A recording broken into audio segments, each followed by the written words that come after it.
Welcome back, everybody, to the Wildcat Fanalytics show with Mike and myself, Jesse. Mike, long time. It feels like it's been a long time. A lot's It feels like happened. it's been forever. Yeah. We have Toby Awaka and Trey Townsend Woo signed. woo. How are you reacting to the stage that we're in right now with the roster?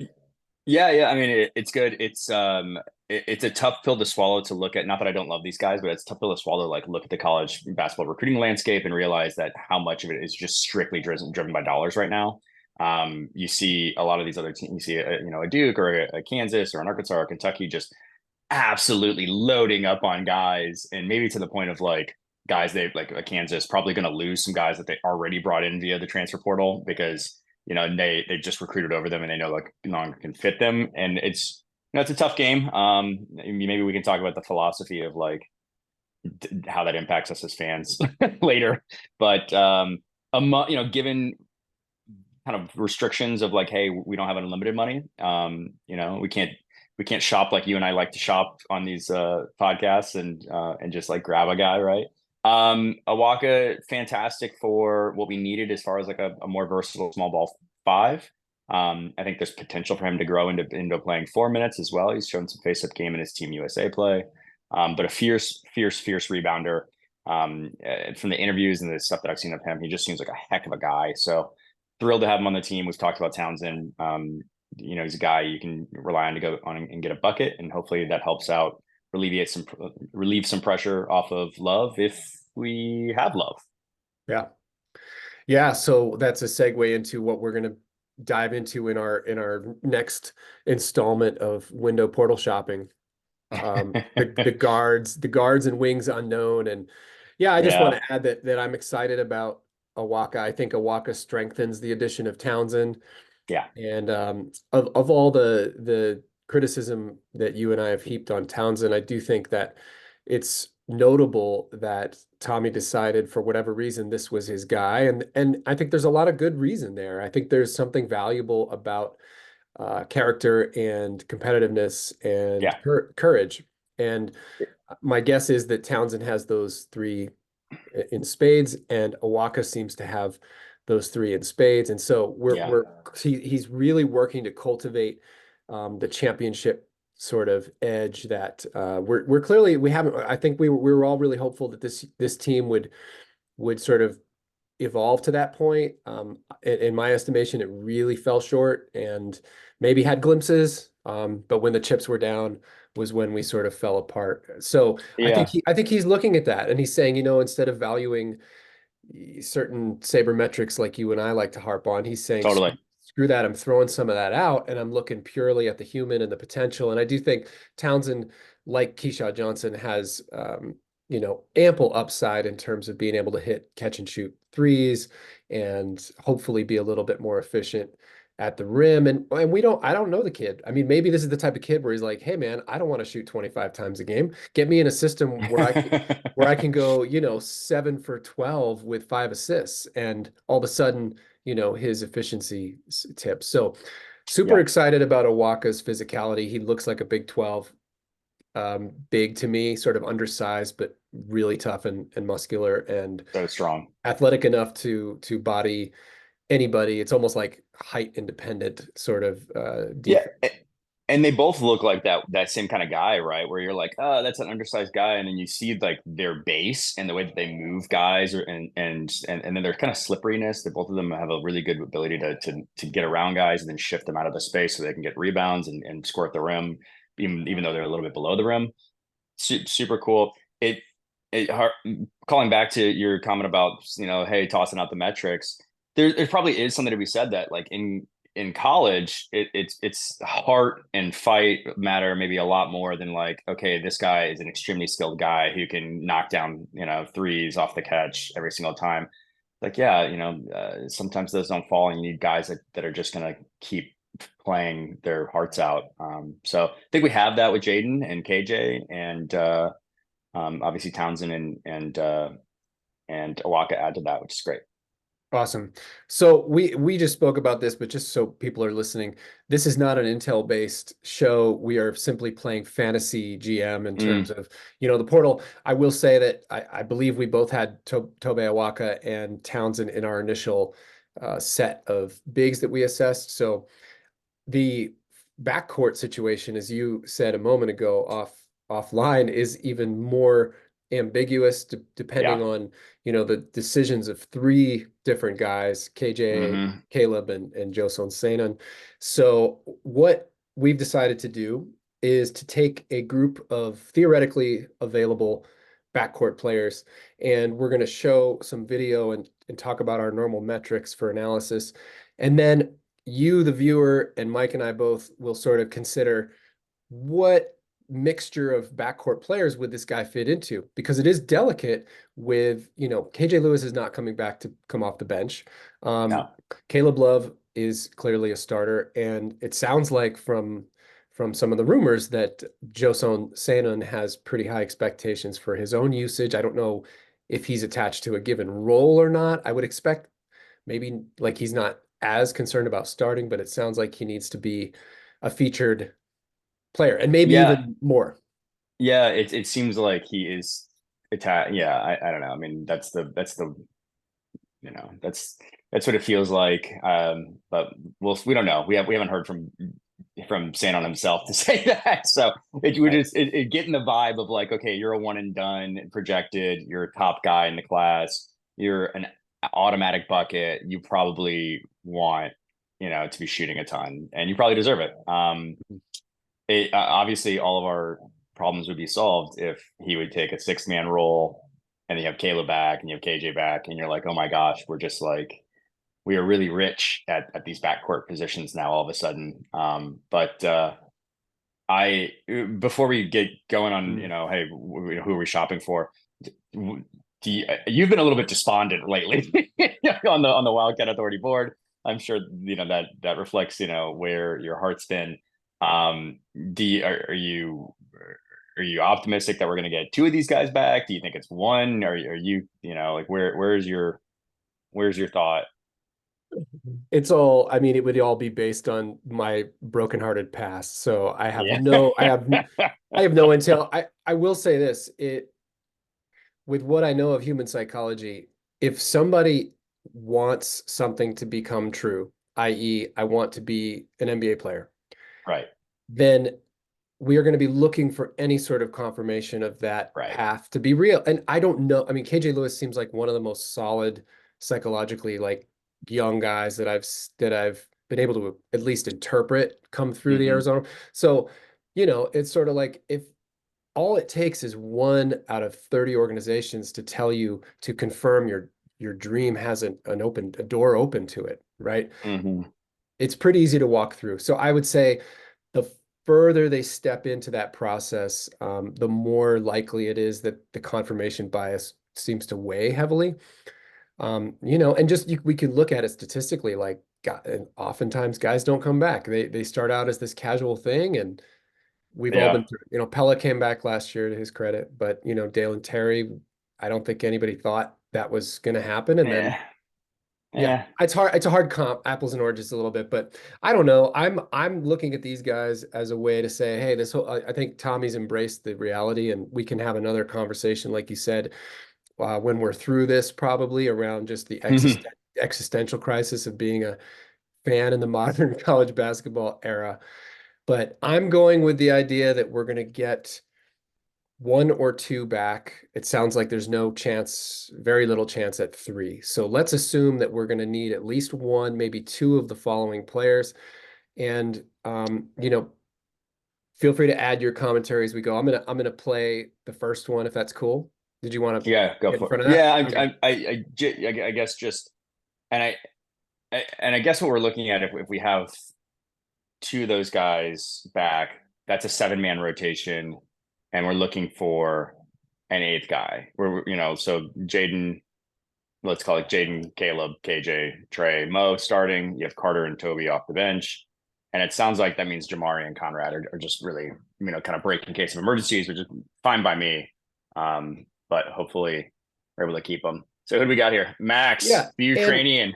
we're gonna review. We already featured Max, but he's still on the board as far Yeah, as he I know. is. So, and I think Mike, to your point, what we can do is look at each guy, and maybe if you've got an inkling as you're going through this, feel free to share where you would imagine this kind of guy to fit in. So Max, I put in a starter type of role. So this would be probably if Yeah, we lost, you know, two of the three guys, because the totally. third one would presumably start. So if we lose KJ and Love, I would presume Sanon is starting. I don't Yep. know. I keep saying his name, Sanon, I think. Yeah, Sanon. So Shulga to review, he's a senior, so he got 1 year, which I like, coming Hmm. from VCU, really experienced guy. 15 points, almost 5 boards, almost 4 assists for VCU. We're looking at like big guards who can switch Yeah, the perimeter. He's 6'5", 200. He's not gonna like change the ceiling defensively, but I don't think he kills you. I think he can kind of hold his own. The Evan Maya stats are, they're decent. I think he's in the high ones, a little bit more like Pella. Um, yeah. he he shoots the ball really well. His Hmm. 64% true shooting percentage. It's He's crazy. his profile is a little bit more like Caleb Love, not so much at the rim, not so much in 2-point range. Heavy 63% of his shots are from three, and he shoots 41%. So he's a sniper. But Well, he's and he efficient at takes a every lot of level. free throws too, right? And his free throw rate's 49%, where It's he great. shoots 87%. So he's a little bit of almost like where I wish Caleb Love's efficiency could Yeah. get to. Yeah. And so that's him. Would I rather have him over Caleb? No, because continuity and all that stuff that you started to get into is important. Yeah. But he's a guy he's not gonna shoot you out of a game, certainly, and he's hyper efficient, hyper experienced, great And shooter, and and tough. and The tough. the the, the kid's cut out of stone. So yeah, I think he could hold up in the Big 12, which is something that you have to consider as we think about these guys that we're plucking. Yeah. I mean, this would be like if Caleb and Sanon left and you were left with KJ and you needed a really, really good offensive, Yeah. experienced guard to slot in. Yeah, and he could slide over to the one as well because in that situation, and this is something that we have to start. These are the chess pieces where you go, well, Hmm. gosh, if you move here, well, then what happens? Well, so Yep. if you keep Caleb, you think you can probably play Caleb as the backup point guard 10 minutes a game and have Conrad as a break in case of emergency guy in case there's an injury or something. If you lose Caleb, all of a sudden there is no viable backup point guard. I love KJ Lewis for his assisted turnover ratio last year. I don't know if you can trust him to pay 10 minutes a game at point guard, right? So I like him as a secondary playmaker. But so then you're thinking, oh gosh, now we got to go get a guy who can start or who deserves to start and can slot in at that one. Max Shulga would be a perfect fit there.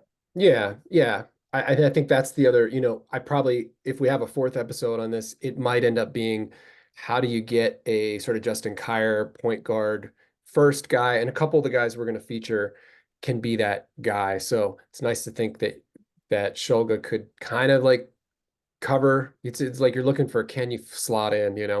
This Yeah, kid, this kid's probably really unrealistic. I'm sure he's going yeah. for a bag somewhere, but I think it's important just to compare He him even because he's he an he odd is case. He is, and a quick note, number one available, backcourt player on Evan Maya's board right now.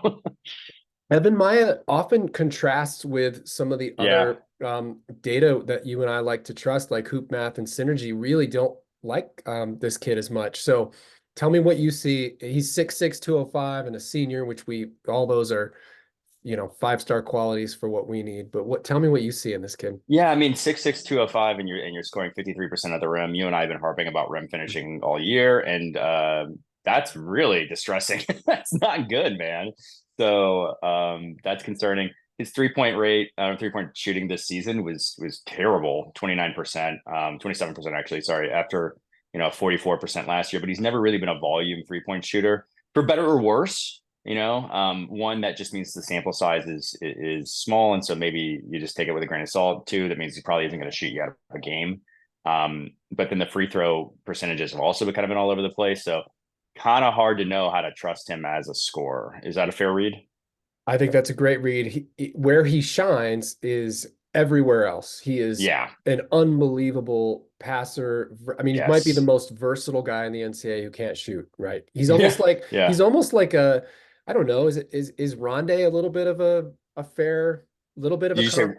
Rondé you say Hollis Rondo? Jefferson? Oh, Rondé. Rondé. Yeah. Rondé. Yeah, I mean, I don't know if Rondé, has the passing. Yeah, I was thinking Rondo. So like Rajon Ah, Rondo being like a phenomenal passer, like a big phenomenal Rondo. defender. Hmm. Yeah. And then and then it's like, well, can he score? Like sometimes. Right. But like you're going to enjoy like having that guy on your team and on the court. Yeah. I mean, I think like you take a kid like this because you assume that Tommy's effect is going to be to polish out some of the rough efficiency Yeah. edges, and you hope that he's a dream of a defensive athlete Yeah. and a facilitator. But not going to spend too much time because he's probably the least likely guy, I would three guess. year 3 year starter the last Yeah. 3 years in the Big East at Seton Hall, and so he's going to go something similar to Max Shulga. He's going to go someplace where he can start for probably a pretty good team Right. or a pretty good bag, but maybe. Let's do this guy because I feel like this sort of starts to get at a little bit of your chess piece. Davon Smith from Utah. Again, Woo. I know he's super intriguing for us. Who would we have to lose to slot him in? That's a tricky question because he's probably more like Jaden Bradley than anybody else.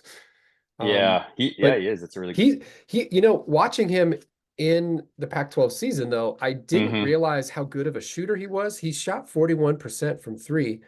And I didn't realize that, honestly. yeah, totally. And I mean, He's 30, just so fast he's such an and athlete. so aggressive that you think of him getting downhill, right?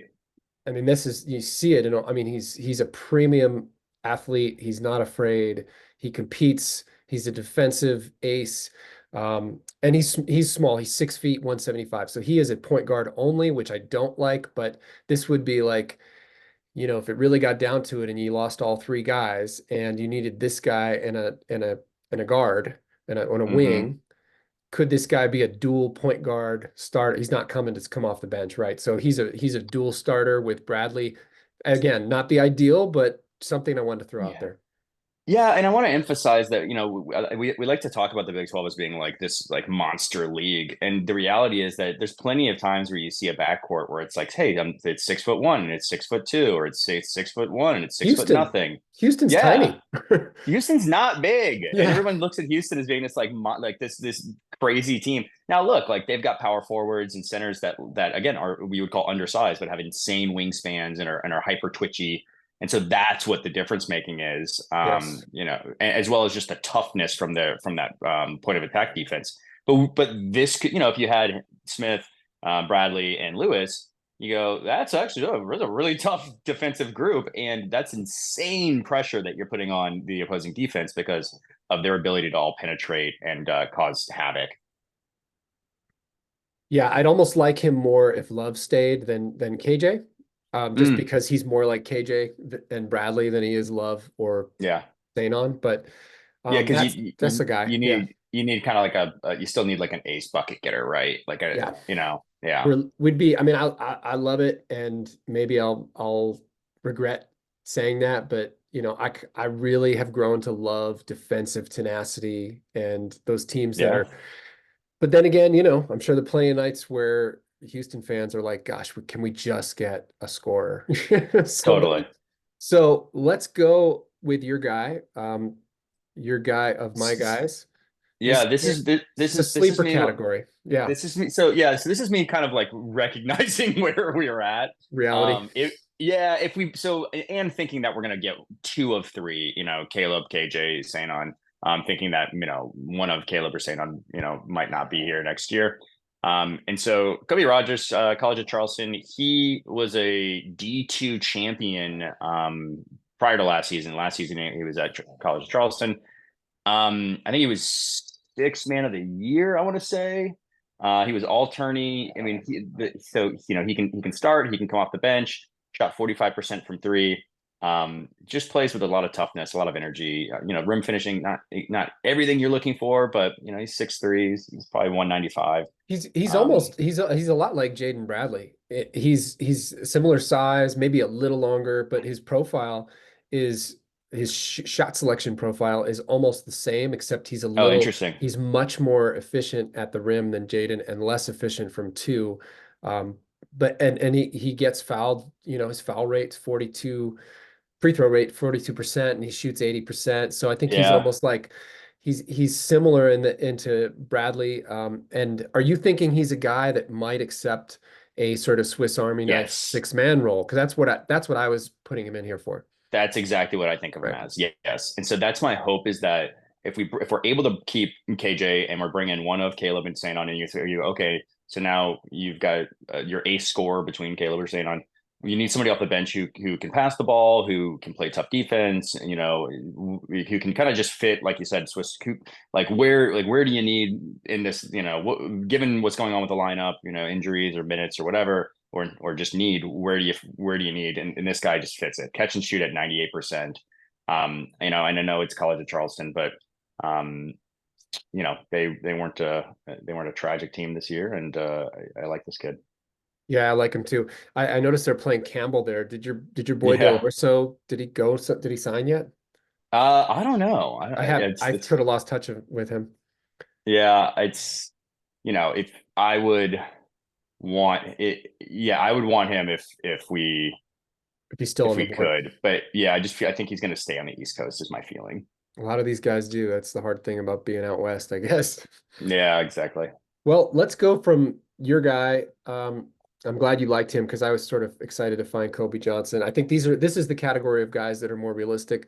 This is a really intriguing guy to me. I think again, you may have to lose two or the right guy to bring him in. Um, oh, also Kobe Rogers would be a senior, but I think he'd probably have 2 years, so that's another thing to consider with Yeah. Jamari Phillips. So a lot of people think you just go moment to moment here in recruiting, and that certainly has a lot of merit. This kid, Sion Tragic James, merit. this is the kid I was kind of excited to find. This I kid's don't know about Zion yeah, James. Let me check tell. him out. Yeah. He's Yeah. 6'6", 220, but he's listed as a point guard. He's one of these guys similar to maybe Say 220. 220. He's like a Stanley Johnson point guard. Look at those legs. Jeez. But 61% true shooting percentage, 14, 5, and 3 last year, starting for Tulane. He'll have 1 year of eligibility, which I like. He's 64% at the rim, gets to the rim with at a good rate, Yeah. 43% from two and 38% from three on 40% attempts. So he gets a lot of 3-point looks, and he's got a decent rate. And then 49% free throw rate. That's awesome. So here's a guy who's just hyper efficient Wow. on offense and a big body who can rebound out of the guard spot and play probably all three positions on both sides of the ball, which is, kind of what I'm keeping as premium with the challenge of filling in. Yeah, Uh, interesting. He had a relatively low usage. I mean, 17% usage is pretty darn low. So could be a guy that is easy to slot in because he just does other good things on the court I think he's a major besides sleeper. finishing plays. Yeah, I Yeah. mean, I think he's similar to like a Malik Brown or a Mari Williams. I think he could be a guy that goes to a power conference and sort of blows up a little bit. Probably a guy that ends Looks up at like Alabama or Arkansas or LSU or Tennessee or something, North Carolina. But yeah. I like him a lot. I think he's a really interesting kind of major sleeper and a good defender. Yeah. I'm seeing the quick research. I'm seeing NBA chatter for him. So I don't Oh, know if okay. he's I don't know if Okay. he's on any boards, but it looks like he's in the In the like looks discussion. he put his name in. Yeah. Yeah, well, good for him. Yeah. Um, Nobody's coming here. Let's see. So, all right. Did So you go have ahead. did you have Philip Russell on your list? I don't know. I don't know that name. Philip Russell, he was at UT Arlington last year. Hmm. Let's see if you can pull up Well, his video really quick. should we get Phil? Yeah. I want to talk about Phil. We lost one Philip, so we might need Yeah. to. Let's see. Philip Russell, UTA, 15 points a game, guy. So he's a starter. No, I mean he came out. He was a sixth man of the year last year. He started half the Whoa. games. Yeah, I don't know why he didn't play the full season. He only played 22 games, but shot Maybe they could. 38% from three on high volume. Nice, close to his 2-to-1 assist to turnover ratio. He's not a big guy. He's not at all. Yeah, He's I five was foot. gonna He's say. 5'10". Yeah, he's like Oh, 5'10", like 170. oof. So yeah, but could he be a sixth man here? I don't think it's possible. Hmm. Yeah, Again, I get nervous about guys that can really only defend one or position or play one position on offense. that's fair. Not saying Yeah. not saying that that's true for him, but 5'10" is always a little, especially when we already have a 5'10" guy who's going to be like minutes or bust this year. Conrad, yeah. Mhm. Yeah, that's fair. Um, What do you like about this guy? uh, yeah, just his efficiency shooting the rock is great, and then his ability to. I'm trying to think of Mm. value. I'm trying to think of like, Mhm. okay, who can we get that is older, that is at a mid major, and would accept a role as a sixth man, because that's what I think. That's what I hope that Yeah, we're actually going to need. we're probably what we'll actually need to sell. Yeah. Yeah, because if you look at the minutes breakdown and you think, gosh, how is this going to work out? It's, well, the minutes that are available are really just at the one and a couple of minutes at the two, because you could have Caleb and KJ take a ton of minutes at the two, and then you could play Right. Carter at the three or Trey at the three. And that's not even counting um, Phil Jamari. Yeah. yeah, exactly. It's not even counting Jamari Phillips or Conrad. um, so You need yeah, so someone. I mean, all these guys, they have to be able to play the one a little bit, especially yeah, exactly. if you're losing Caleb. If you lose Caleb, you have to have somebody that plays the one. Totally. And yeah, so that Well, and that and I yeah, go and ahead. it just feels like I guess if we bring back Caleb, I mean, even if you brought back Caleb, well, I guess if you bring back Caleb, you want him to, you want to give him opportunities at the one. Do you think that's true? I mean, I actually think he's at his best when he's facilitating. So, You and he know, it came was out of high funny. school as a point guard. I think he's actually pretty good at it. It's just like getting the circuitry kind of in flow for him is the challenge. Yeah, well, because they started at UNC as a point guard, Yeah. and maybe just wasn't the right environment, or just wasn't coached correctly, whatever you want to say about it, but like it just didn't work out, and then it was like, okay, well, maybe we'll just move you off ball, and then have you pound the rock and figure something out for us. Um, yeah, I think it's best for him if he gets those minutes. And what's funny is that I thought some of my favorite basketball of the year was when um it was just when we had senior night, and it was Caleb and Pella kind of running with I don't remember who the Mm, walk on that we had on yeah. out there, but we had Grant no Whiteman. true. Yeah. Yeah, it was right. It was Grant. Yeah, so we had no true point guard out there. This is, I think, against ASU, and Oregon. those Yeah. guys. Was it Oregon? Yeah. Yeah. Oh my gosh, yeah, it was a better opponent than I recall. And Hmm. and they played. I thought they played really well. I was like, oh my Yeah. god, like you guys actually direct the offense really well. Like this could work. So yeah, Caleb getting 10 minutes a game really works for me. So if he comes back, maybe, but still, you kind of need a guy that can come off the bench and still play guard minutes. Yeah, Like we need somebody who can be a playmaking leader, minutes. playmaking minutes, and to that Yeah. end, here's a guy that uh, um here's a guy that's a little different than the sort of the mold we've been looking at. I think he's intriguing in other ways. This kid Quadir Copeland, teammate Hmm. of our darling Malik Brown. He scored nine. He had almost five boards and three assists. He's 6'6". You can see like legit length and spring. He's Mm, going to be a senior, golly. 200, but really can facilitate and he can also receive. Um, 64% of his field goal attempts are at the rim. So he's more of a slasher. He's not really a shooter. No mid-range, 25% from three. So that part's still emerging. But as you can Mm, see, he's really comfortable attacking the basket.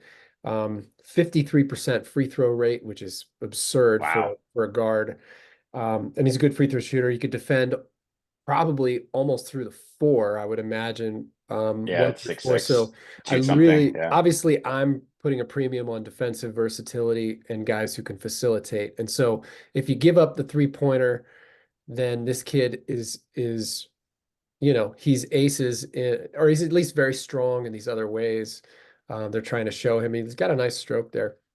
So yeah, this guy, and here's a guy who I don't know. I would imagine he's looking for a starting role, so it's a little delicate, but I also imagine he could probably be talked into more of an ensemble. There's our boy Malik, 24% assist rate. Um, damn. just I don't know, just a sleeper for sure, and again, probably an East Coast guy that ends up Yeah. ends up, I don't know, Maryland or something, but Yeah, I yeah, mean, I like him. doesn't he fit a lot of what we already kind of have though? If you have Mhm. KJ and Bradley, where it's like pass slash defense, rebounding, um, and kind of maybe even similar to what we have with Trey as well. I guess maybe the whole team could be that. That would be fun. But but I do worry about shooting. I guess if you have either Sanon or Love, that does fix the shooting concern. Yeah, I was gonna say I think this would be a guy who fits well if you lose KJ only, Oh, okay. and Yeah. you and you Yeah. Yeah. get and you get Love and Sanon starting, and then this guy can Ooh. basically come off the bench and play any position for any of the three starting guards. I reject the future possibility of KJ not coming back. I just fundamentally not accepting Good. No, I that. mean, I hope you're right, but Yeah, I'm trying to be prepared. good for you.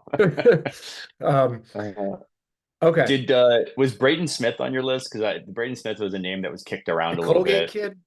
Yeah, the Colgate I, kid. I like him. I remember, I know his game because Yeah, they played us, but he's one of these 6 foot guys that yeah, he's yeah. basically You going to can be a only play the starting, one. and he's probably going to start somewhere, I would guess. I think so too. So Yeah, I just don't see. he's been a 2 year starter. He was rookie of the year, I think, and then player of the year for his conference. So he's just kind of skyrocketing at this point. So yeah, he probably goes someplace. I kind of think those seniors who have played pivotal roles on their team are not going somewhere to take a lesser role unless it's Well, like, he's a sophomore, oh, he's rising a junior. sophomore. Okay, I'm Yeah, sorry. which honestly makes it a little harder even because Mm. it's yeah, because what is this team? I mean, he'd be a junior, but if you lose Love, yeah, maybe you want to bring in somebody off the bench can who has some experience and has some kind of toughness, and it's probably not Here's a 6 foot Yeah, Braden Smith. totally.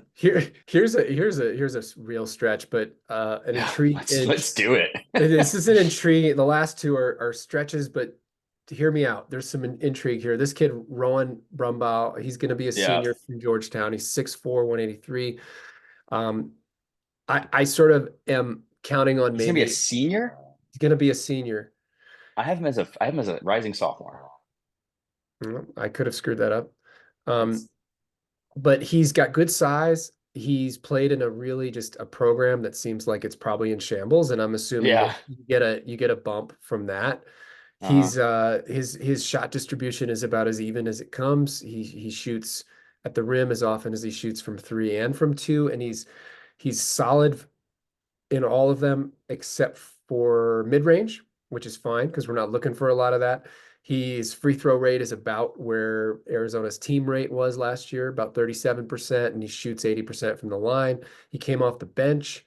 So I think this is a guy that, could accept a bench role as a kind of a Swiss Army knife. He's a good passer. He's an average defender. I think this is where he's kind of at the bottom of the list, is he's not going to wow you. Defensively, he's going to sort of maybe hold serve as your hope. But I just kind of like the energy he plays with. He seems fearless. I don't know. Yeah. Everybody wins every highlight, I guess. But Yeah, of course. But yeah, digging in a little bit. Yeah, I yep, like the profile. Supposedly has, kind of a plus-ish wingspan. I think he's already 6'4", and so yeah, I right, could see him playing. You could fit him in at either either guard spot and ask him to finish plays or create, or do a little both as we ask our 1 and 2 to both do. right. Yeah. I don't know. We're digging deep Rowan, here. come west. come west. You, Here's you've never left the Eastern time zone, but you're on your way. here's a guy that actually is from the WCC that, probably could be more realistic. What is this? Tell me if you know anything about this kid. Love it. Mike Sherem No, say it again. Sh Sheriff Johns. Sorry, Mike. That's a new one for me. Yeah. Yeah, he's a 6'8" guard, 6'8", 190 from USF. He's a senior. He'll be a senior. 8 points, 3 boards, 3 assists. Similar profile. He's not his 3-point shot, even though they're showing him here, is really not his strength. He's 69% at the rim, but he doesn't really take a lot of shots there. So I wonder if he I wonder if he just needs to be utilized better is my Baby, what are curiosity. you doing? Right, right. So, That's funny. but he's, Um, yeah. we love us some Dons. Yeah. I still have a hut on lonely Mark Tollefson Island. Oh God. I Well, loved Air Tolly. Nobody's on board with that though. no, I'm not on board with Air Tully. Yeah. But Air Mike could be an interesting get. Again, this is like if you lose two guys and you need to bring in some some somebody who can fill I mean, he's almost like you look at this kid, he's 6'8", 190. He's really like what Borovichinen will be in the Mm, WCC. Um, I know. my heart still breaks. Well, and so that's, it's notable that we're finding that in some of these guys because what I think the plan would have been is to have Borovichinen or Morauskas fill in that sort of hybrid perimeter forward Yeah. role. And we just didn't get there. Ran out of runway. Mm. So those are our guys. We should have done it in reverse order because we would have felt better ending with uh Kadari Richmond and Sion James, but Yeah, that would have felt unrealistic. Let's get the dessert out of the way and then get to our veggies. Yeah. what are your impressions? I mean, obviously I think both of us would love to have all three of those guys stay, but Yeah, can we I start a prayer circle or how does this work? I'm not sure how the other teams do this. What does UNC, what do UNC fans do? think They just wake up and great things happen to their program. If you have all three back, it completely fits. All three back, all three on the team next season. Um, so that would be ideal. I don't I'd love to think Caleb's coming. I'd love to think. First off, you've already heard me. I think KJ comes back. He's not on the draft radar whatsoever. He would need to. I've said it on wildcatauthority.com. As always, shout out wildcatauthority.com.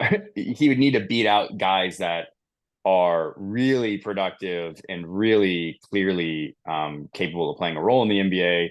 A guy like Pilla Larson, in order to get a guaranteed contract. And no one's going to, nobody leaves a potential starting spot as a rising sophomore, to be like, hey, I'm going to just go to the G League and see what happens. I guess people do Grant, that though. People Grant do that. Jarrett, I guess. Yeah. Yeah. I mean, he But he seems didn't have a starting spot, I guess. KJ seems to have maybe a little bit more of a level-headedness Yeah. about him and Yeah. a humility with a confidence. And also like he knows that starting role is there. So there's a clear path to raising his stock and Totally. multiple ways and a good coach to help that development. I just don't know who's around him and who's in his ear. Sure, and then you look at what that staff was already able to do for him after he tumbled down those high school rankings, and then he plays at Arizona, and all of a sudden he looks like the guy that maybe you thought he was before he went to Duncanville, coming out of El Paso as like a very high 4-star guy. He boom, he is that guy, and so I think he probably I don't want to say he owes a lot to because that's him on the court, but I think he can see that it's fertile ground for him to be at Arizona.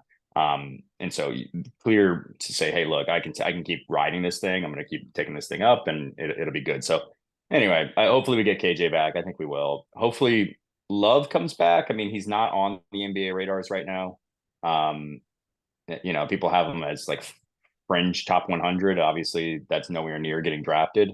But he could go. play overseas, get just sometimes these guys just want to get on with their lives, which I completely understand. Yeah. I completely get it. You know, do Hmm. you want to be a fifth year guy? You know, his boy RJ Davis is back at UNC. Not to keep being jealous of the Tar Heels, but so yeah, you know, Hunter Dickinson back. You know, there's obviously General Davis back. You know, there's a good precedent for guys still, you know, top guys still coming back, and so hopefully I'm still stuck on, hey, you know, yes on KJ. You know, I think it's Caleb. If not Caleb, then Sanon um, and then yeah, you just need like I think a mid-major-ish, you know, kind of older combo guard to come on in and there is your team. Yeah. That's it's gonna be an important position though. You know, sixth man Yeah. that is not a light work job at University of Arizona, right? Yeah, Um, he's got more of a mindset of like everybody in the rotations is starter, except for, yeah, this year I'd say really Krivas was more of like a filler, but a starter in the sense that you're expected to go in there and have the confidence to move the game forward, not just hold serve until the starter comes back in. So we got to wrap up in a minute, but I want to put us each on the spot. If you can only choose two out of the three to oh, love return, it. okay, who are you taking? Yeah. Um, I'm gonna take the known quantities. I'm gonna take, you know, door number one, Caleb and KJ. Saying on the highlights looking fantastic. The ball comes out of his hand feathery. He's built like an NBA player, but like you said earlier, continuity. And I know that Caleb can do other things on the court that are super productive. His rebounding and his defense, I know, is good. I believe, you know, there's more juice to squeeze out of him. I'll have to believe that, despite how it ended. You? I mean, as a fan, as a coach, I'm probably agreeing, and I'm taking KJ and Caleb for all those same reasons. There is something enticing to me about the unknown door. Of course, the mystery It's box, baby. so that's why like it's a luxury for me to say as a fan, I don't want to sit through, more of Caleb Love's decision making and let's roll the dice with this super talented freshman who probably there's no way he could be as good, really. Yeah, is he going to be? But maybe, right? Is he going to be a second team All American all of a sudden? Right. Probably not. But Is is he a he is he a actually? Steph Castle or a Jacoby Yeah. Walter? And how Is does that fit? So I think ultimately if push came to shove, I'd have to do the smart thing and say I'd take KJ and Caleb. But there's something intriguing about there's also some value in saying, look at this pipeline. We took this kid. You're right. keeping credibility with those Yeah. recruiting circuits, but would it be as good of a season? Probably better with Caleb, I would probably guess. Yeah. You had a question you were going to ask me about Townsend. Is that a quick answer or do you want to save it to next time? Yeah. Quick question. Do you see any Pella Larson and Trey Townsend? I haven't watched him enough. So you're seeing something. Yeah, you know, and it's funny there was like, you know, whispers of like, hey, can you play the three? And so I just it's interesting that people talk about him, Trey Townsend, replacing a lot of Keyshawn Johnson. I think he replaces a lot of Pilla Larson, and maybe that's Mm, something that we can explore as far nice. as the passing The and passing. the toughness down low. Obviously a more aggressive scorer, but clearly not as efficient. But it's interesting to me that what yeah, he they're not dissimilar in size, honestly. Well, So I think what you're picking up on that I'm guessing about Townsend that's totally unlike Keyshawn and much yeah, more like Pella is that he really wants the ball in his hands. He wants to be yeah, the conduit for the offense rather than like in the background and totally. sort of the opportunist. And so that probably is what you're picking up on. And I'm interested to Yeah, see. I do have hopes for Tommy's ability to utilize players with that type of attitude because I think he is a guy who's not afraid to be a decision maker. And I think the thing we love about Pella and the thing we hate about Pella was that he was so eager to make decisions that 85% of the time he was awesome at it. And then when he wasn't, it just looked atrocious, right? And so yeah, could be a product of the system. Like there's a lot on the players to make decisions, and sometimes those don't go well. And we're looking to iterate guys who can make as sound and consistently sound decisions as possible. And I think yeah, Pella yeah. improved in that over the Oh three yeah, years. He yeah. caught a lot of flack because there was so much for him to do, I think. Yeah. But I guess I have hopes for Townsend, whatever position you want to call him, that he can actually do more with the ball. Keyshawn was pretty limited in, Hmm. we knew coming in, like he wasn't a natural post entry guy. He wasn't Yeah. like going to be able to Did not have that in his bag at all. penetrate. No, he was going to be the guy who is on the receiving end of the decision Play making. finisher. I think Yeah, Trey Townsend moves up the chain of command to where totally. he can actually distribute. So good point by you. We'll pull on that thread next time a little bit more, I think. Bear down, Wildcat Nation. Mike, thank you as always for your analysis, and I can't wait Yeah. to see where we are next time. See y'all.